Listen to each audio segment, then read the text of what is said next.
Hello learners, welcome to channel. तो ministry of education government of India के department of higher education की तरफ से प्रधानमंत्री उच्चतर शिक्षा प्रोत्साहन योजना के तहत 82,000 स्टूडेंट्स को हर साल जो है स्कॉलरशिप प्रोवाइड की जाती है हायर एजुकेशन परस्यू करने के लिए, यानी कि कॉलेज और यूनिवर्सिटी स्टूडेंट्स को यहाँ पर जो है स्कॉलरशिप प्रोवाइड की जाती है।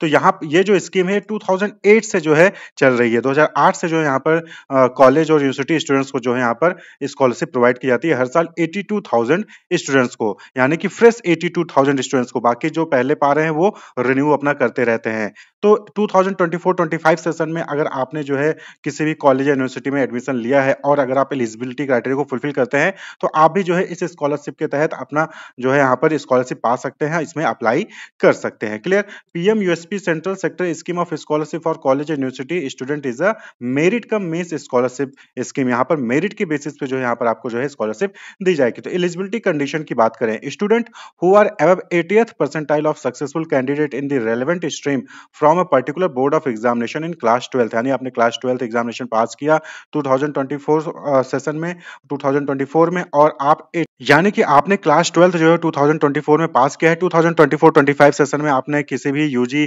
कोर्स में एडमिशन लिया है और आप जो 12th पास किए हैं उसमें आप अपने स्टेट में टॉप 20 परसेंटाइल स्टूडेंट में आप आते हैं, तो आप एलिजिबल हैं। स्टूडेंट परसुइंग रेगुलर कोर्स, जो स्टूडेंट रेगुलर कोर्स परस्यू कर रहे हैं वही जो है एलिजिबल होंगे। कॉरेस्पॉन्डेंस या डिस्टेंट मोड में अगर आप कर रहे हैं तो आप इस स्कॉलरशिप के लिए एलिजिबल नहीं है। प्लस नेक्स्ट जो eligibility criteria that is having family income up to 4.5 lakh per annum. आपकी फैमिली इनकम जो है वो 4.5 लाख रुपए पर ईयर से ज्यादा नहीं होनी चाहिए। अगर ज्यादा है तो फिर आप एलिजिबल नहीं होंगे। Not receiving any other scholarship for fee reimbursement of any kind. आप कहीं और से कोई दूसरे टाइप का जो है स्कॉलरशिप या फिर फी रिइंबर्समेंट जो है आप नहीं पा रहे हैं। Diploma students are not eligible under this scheme, यानी कि यहाँ पर जो 3 साल या फिर 5 साल या 4 साल का जो यूजी कोर्स होता है वो लोग जो कर रहे हैं वही जो है एलिजिबल होंगे। अगर आप डिप्लोमा कोर्स करें तो वहां पर आप जो है एलिजिबल नहीं है। Student who had taken a drop after 12th class are not eligible under this scheme, यानी कि अगर आपने क्लास 12th पास किया उसके बाद जो है आपने ड्रॉप आउट कर लिया, 1 साल गैप किया, तो आप यहाँ पर एलिजिबल नहीं होंगे। तो 2024 में अगर आप जो है पास किए हैं क्लास 12th और आप टॉप 20 परसेंटाइल में आते हैं अपने स्टेट बोर्ड में या फिर अपने जो है बोर्ड में, और आपकी फैमिली की इनकम 4.5 लाख से कम है और आप जो है रेगुलर कोर्स में एडमिशन लिया है आपने यूजी कोर्स में, तो आप जो है यहाँ पर एलिजिबल होंगे इस स्कॉलरशिप स्कीम के तहत अप्लाई करने के लिए।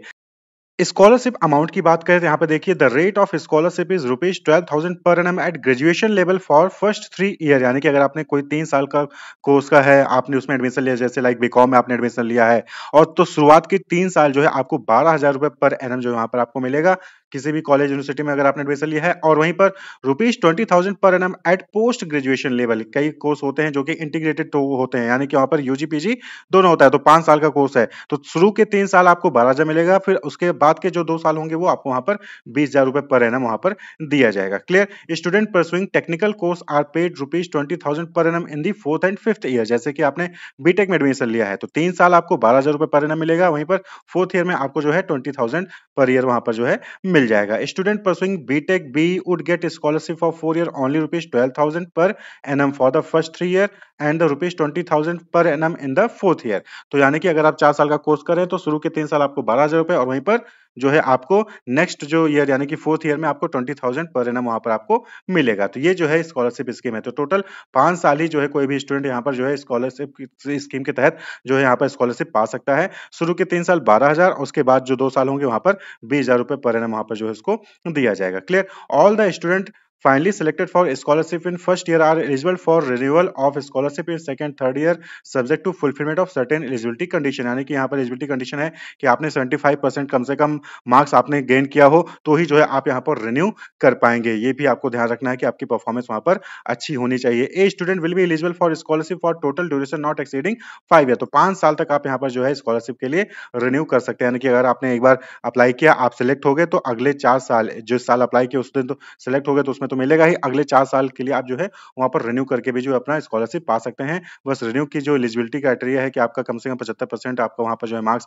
आते रहें, वो जो है आपको फुलफिल करना होगा। क्लियर। तो रिन्यू जो है वहां पर आपको करते रहना होगा अगर आप जो है आगे के ईयर में स्कॉलरशिप पाना चाहते हैं। तो अगर आप फ्रेश कैंडिडेट हैं तो student who have completed class 12th in the last academic year and who are in the top 20 percentile list of concerned board, यानी कि आप अपने बोर्ड में टॉप 20 परसेंटाइल लिस्ट में हैं तो आप जो है यहाँ पर आप जो है अप्लाई कर सकते हैं इस स्कॉलरशिप स्कीम के तहत। और आपने जो है फर्स्ट ईयर के ग्रेजुएशन कोर्स में फर्स्ट ईयर में आपने एडमिशन लिया हो तो ही आप जो यहाँ पर एलिजिबल होंगे। वहीं पर अगर आपने 2020-21 में सिलेक्ट हुए थे, 21-22 में सिलेक्ट हुए थे, 22-23 में सिलेक्ट हुए थे, 23-24 में सिलेक्ट हुए थे, तो आप जो है यहाँ पर रिन्यू भी कर सकते हैं। तो यहाँ पर scholarship.gov.in इस वेबसाइट पर जाके आपको जो है लास्ट डेट से पहले अपना स्कॉलरशिप फॉर्म रिन्यू कर लेना होगा। अगर वहीं पर आप फ्रेश स्टूडेंट हैं, इस साल अप्लाई कर रहे हैं, तो आपको जो है जाकर अप्लाई कर लेना होगा। तो यहाँ पर आपको ध्यान रखना है कि सबसे पहले ओटीआर यानी कि वन टाइम रजिस्ट्रेशन करना पड़ता है। वन टाइम रजिस्ट्रेशन करने के बाद ही जो है आप अपना वहाँ पर जो है इस स्कॉलरशिप के लिए जो है आप अप्लाई कर पाएंगे। और इस स्कॉलरशिप के अलावा और भी अलग-अलग स्कॉलरशिप स्कीम है जो कि नेशनल स्कॉलरशिप पोर्टल पे जो है अवेलेबल है, तो यहाँ पर आप जो है मिल जाएंगे। तो यहाँ पर आप देखेंगे तो लॉग इन विथ ओटीआर, तो पहले आपको जो है यहाँ पर इंटर ओटीआर और पासवर्ड, अगर आपने ओटीआर कर रखा है तो आप ओटीआर और पासवर्ड डाल के लॉग इन करेंगे और जो भी स्कॉलरशिप स्कीम है जिसके लिए आप एलिजिबल है उसके लिए अप्लाई कर सकते हैं। वहीं पर अगर आपके पास ओटीआर नहीं है, वन टाइम रजिस्ट्रेशन नहीं है इस पोर्टल पर, तो आपको पहले रजिस्टर योरसेल्फ इस पे क्लिक करना होगा। यहाँ पर जो है आपको पहले वन टाइम रजिस्ट्रेशन करना होगा, उसके बाद ही जो है फिर आप ओटीआर का जनरेट होगा, उसके बाद फिर आप स्कॉलरशिप स्कीम के लिए अप्लाई कर पाएंगे। क्लियर? तो अक्टूबर लास्ट यानी कि 31 अक्टूबर जो है ये लास्ट डेट है इस स्कॉलरशिप के लिए अप्लाई करने के लिए। प्रधानमंत्री उच्चतर शिक्षा जो योजना है इस स्कॉलरशिप के लिए 31 अक्टूबर 2024 लास्ट डेट है 2024-25 सेशन के लिए अप्लाई करने की। क्लियर? तो ये जो है पूरी डिटेल है इस स्कीम की। अगर आप भी एलिजिबल हैं तो आप जो है यहाँ पर अप्लाई कर सकते हैं। अगर कोई भी हेल्प चाहिए होता है तो आपको यहाँ पर ये कॉन्टैक्ट नंबर दिया गया है और ईमेल आईडी दिया गया है। इस पर ईमेल करके या कॉल करके आप जो है हेल्पलाइन पे कॉल करके आप जो है डिटेल ले सकते हैं अगर कहीं भी कोई भी प्रॉब्लम आती है। तो 82,000 स्टूडेंट्स को हर साल इस स्कीम के तहत 12,000 शुरू के 3 साल और 20,000 जो है लास्ट के 2 साल तक की स्कॉलरशिप यहाँ पर दी जाती है। Wish you all the best, keep watching.